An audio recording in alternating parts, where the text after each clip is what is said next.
আজকে আমার রেসিপি হলো মজাদার শুটকি। যে কোনো শুটকি এভাবে আপনারা রান্না করে খেয়ে দেখবেন। আমি প্রথমে একটু তেল দিয়ে রসুন ছেঁচা দিয়ে দিলাম। এখানে আমি শীতল শুটকি দিয়েছি। যে কোনো শুটকি দিয়ে এভাবে রান্না করবেন। এখন আমি একটু ভেজে নেব শুটকি আর রসুন। এখন আমি পরিমাণ মতো পেঁয়াজ কুচি আর কাঁচামরিচ দিয়ে দিলাম। এগুলোকে একটু ভেজে নেব। এখন আমি আলু চিকন চিকন করে কেটে নিয়েছি, আলুটা দিয়ে দিলাম। আমি একটা কাঁচা টমেটো দিয়ে দিলাম। এভাবে যে কোনো শুটকি আপনারা রান্না করে খেয়ে দেখবেন। আমি পরিমাণ মতো হলুদ মরিচ লবণ দিয়ে দিলাম। এটা আমি শুকনো শুকনো রান্না করব, আলু ভাজির মতো, এটাতে কোনো ঝোল দেব না।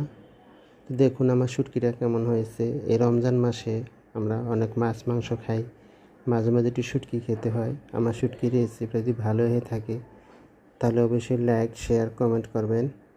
আমার ভিডিও দেখার জন্য সবাইকে অসংখ্য অসংখ্য ধন্যবাদ। এই শুটকির আপনারা একবার হলেও রান্না করে খেয়ে দেখবেন আমার মতো। যে কোনো শুটকি এভাবে আলু দিয়ে পেঁয়াজ দিয়ে ভাজি করে খেয়ে দেখবেন, অসাধারণ লাগে। আমার ভিডিও দেখার জন্য সবাইকে ধন্যবাদ।